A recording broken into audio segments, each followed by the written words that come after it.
eating disorders, disordered eating behaviors, over-exercising, restriction, the absence of your menstrual cycle, hypothalamic amenorrhea.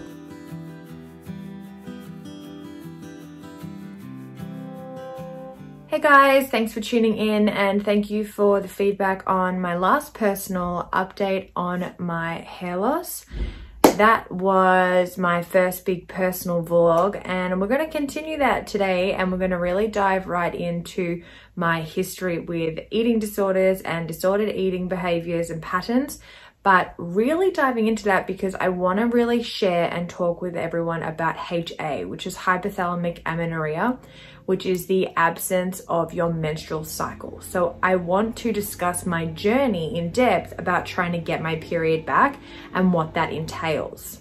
To fully understand though why I'm trying to get my period back, we need to look at why I don't have it. And that means going right back to the beginning. So this vlog series is going to be about 3 YouTube, maybe 4 YouTube videos long, because you really need to understand everything that's happened in my history to get a full understanding of HA. To properly understand where everything began, we need to go right back to the beginning. And one of my earliest memories of having any concerns or negative thoughts about my body was when I was around 9 or 10 years old and we were trying out for the school production. And I remember actively avoiding a particular role because those girls would have to wear bathers on stage. It was like a beach scene and I didn't want to be doing that.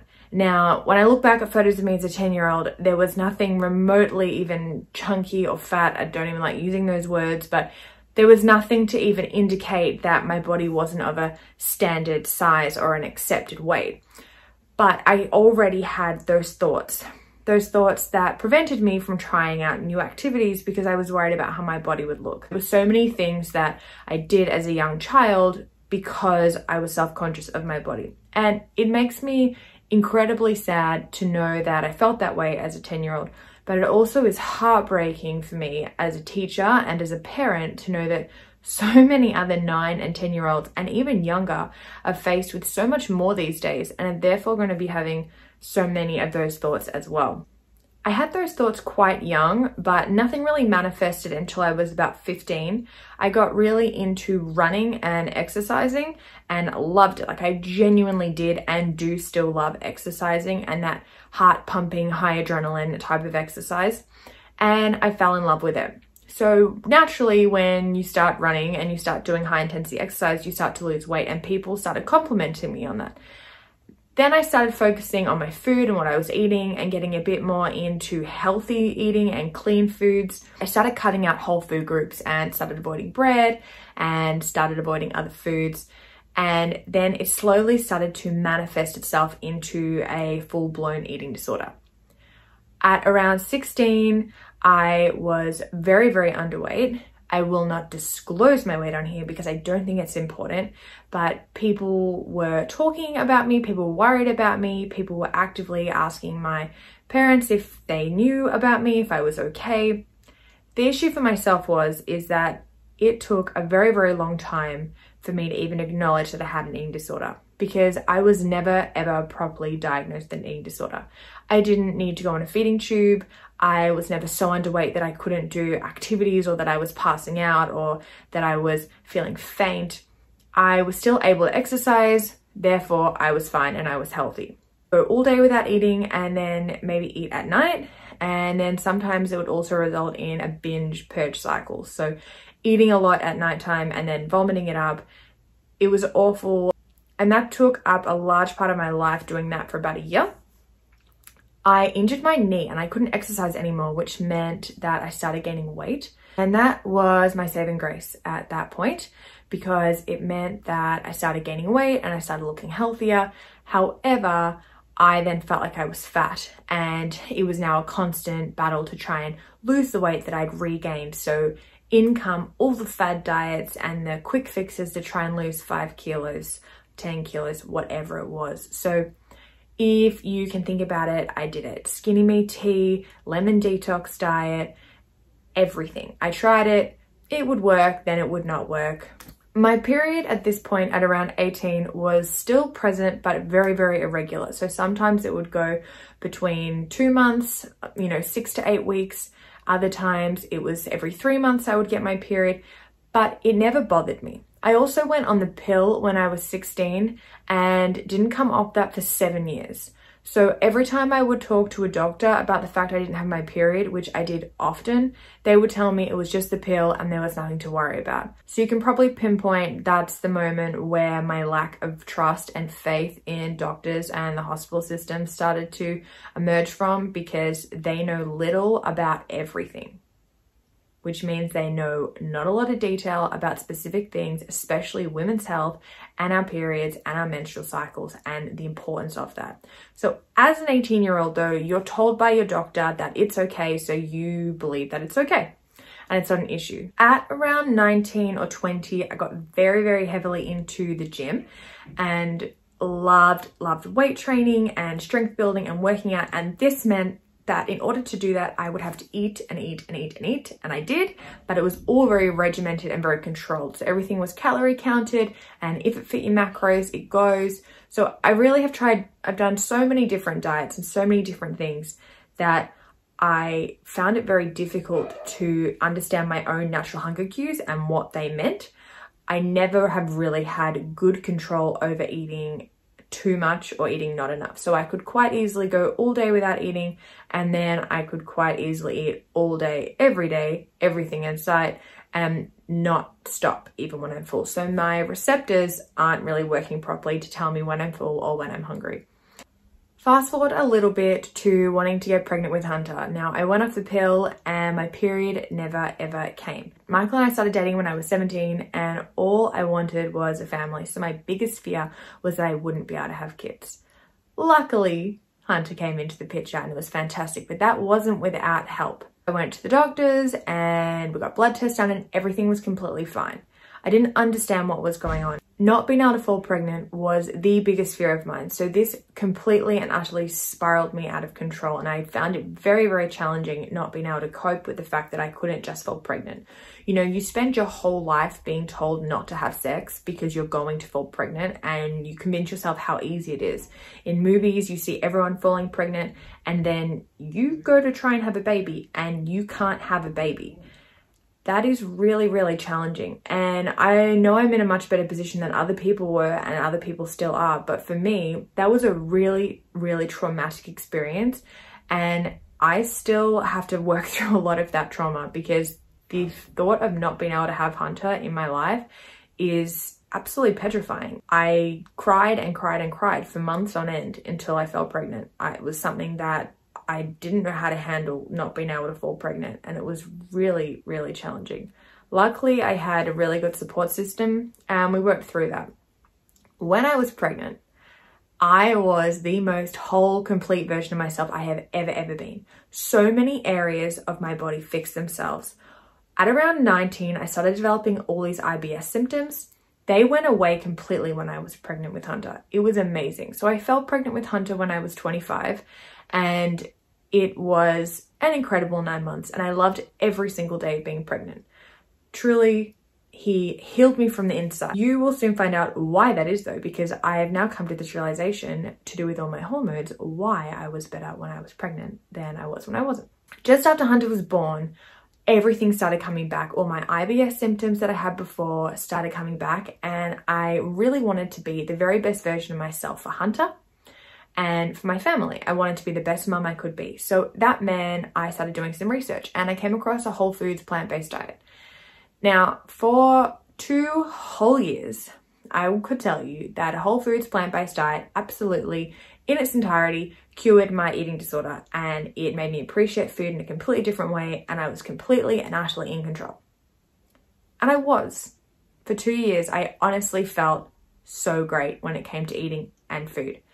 I ate like intuitively. I was eating so much fruit and so much vegetables and nuts and grains and legumes and everything that you can eat on a whole foods plant-based diet. I was eating it and I felt fine. There were still moments where I would overeat. I love to overeat on dinner. I think that's just going to be a part of me, but I honestly felt free. I felt free from all calorie restricted diets. I felt free from weighing myself.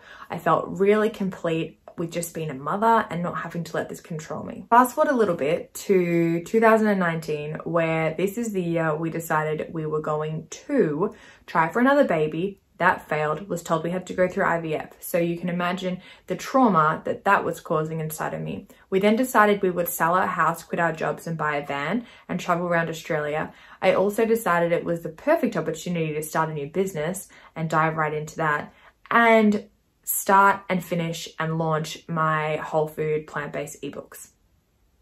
Yeah. We did all of that in about 5 months. And it was intense. I had to go back on medication to try to have another baby, the same medication I went on when I was getting pregnant with Hunter. And it was a wild, wild ride. At the end of 2019, I didn't recognize myself. Michael definitely didn't recognize me. And I'd gone through an extreme burnout period. I didn't even realize what was happening at the time, but I was extremely short-tempered, to say the least. And I just was not my best self. I was not a good mom.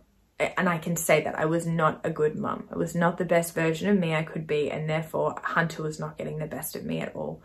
So it was really, really challenging. We moved forward to 2020 where we start getting better and we go to Bali and it's a fantastic time. And then we get sick in Bali and we come back feeling really bloated and really, really uncomfortable. And lockdown hits.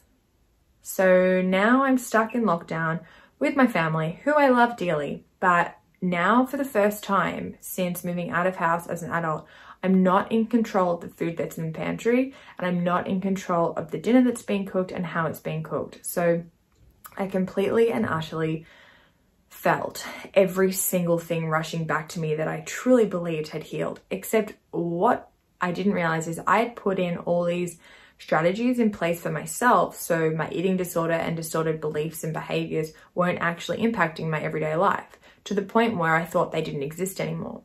But when all of those strategies had fallen away because we were now put in a situation where I wasn't in control of the food around me, all of a sudden I realized that I hadn't got rid of anything and I was back at square one and I didn't know what to do about it. So I changed my goals. Ever since not being able to get pregnant with Hunter, it has been an absolute goal of mine to be able to get my period back. Therefore, to be able to have a second baby naturally and not have to go through the medication, because the medication completely ruined me. It made me not a fun person to be around. It really messed with my hormones and I found it really challenging to deal with. So I wanted to fall pregnant naturally when we were doing that the second time around. What I didn't realize was that the lack of my period was actually causing damage to my body. For so many years, I thought it was a great thing that I didn't have my period because I didn't have to worry about tampons or pads or menstrual cups or period undies or anything. I could go swimming whenever I wanted to and not have bloating or uncomfortable pain. But it's the most unnatural thing not to have your period, and I want it back.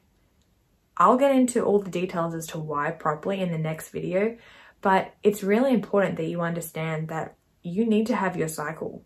And the most regular cycle you can have is the best cycle you can have. So not having it at all is really detrimental to your health.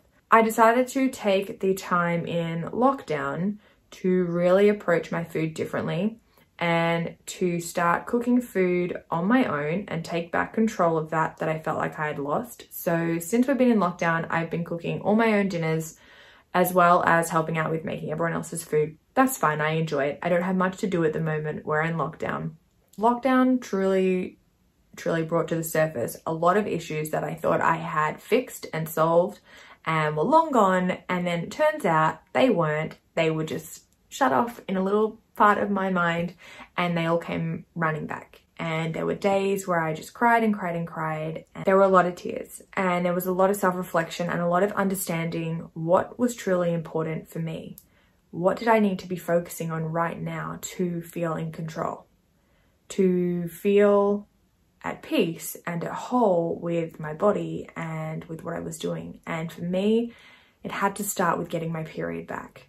Not because we wanted a second baby, but because it's important for me as an individual to have my menstrual cycle.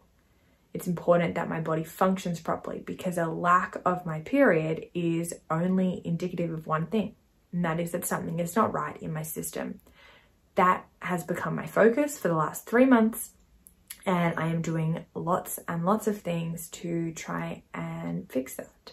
It's really hard and it's really tricky, and I am sending love to anyone and everyone going through anything remotely similar. The thoughts around my eating disorder and disordered beliefs never ever went away, and they're still here now, but I just have a different voice that can combat them and different strategies and skills. But depending on what's going on in my life, those voices get quite loud and quite strong, and sometimes I think I'm in control and then I'm definitely not. So it is a constant battle between me and food, and between myself and my body image, and I do truly believe that it's just something I'm going to have to learn to deal with for the rest of my life. Not having your period is 100% connected to high intensity exercise and over exercising and restriction, which is tick, tick, tick, all 3 things I have done my entire life. So it makes perfect sense that I don't have a period, but it's simple and it's also extremely complicated in getting it back. Move less, eat more.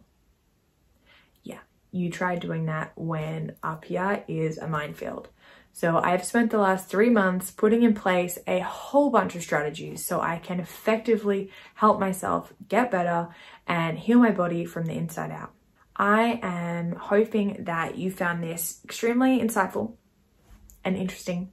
Part 2 in this little mini series will be more on what hypothalamic amenorrhea is and the symptoms that you get from hypothalamic amenorrhea, besides just not having a menstrual cycle, because there are so many other boxes that I tick and that most people who have hypothalamic amenorrhea, HA, also have. So it's really important that you understand the symptoms that you may or may not be experiencing and why they're happening in your body. I hope you enjoyed today's little video, and please comment or like below. Let me know how this sat with you, and subscribe, and I will keep you updated. Stay tuned though on Wednesday, because we'll be releasing our Wellbeing Wednesday video, and you can start putting some of these strategies in your everyday life for anything that you may be going through, whether that is trying to get your period back, eating disorders, body image issues, whatever it may be. These strategies will help you out heaps. So look after yourselves, take care, enjoy your day.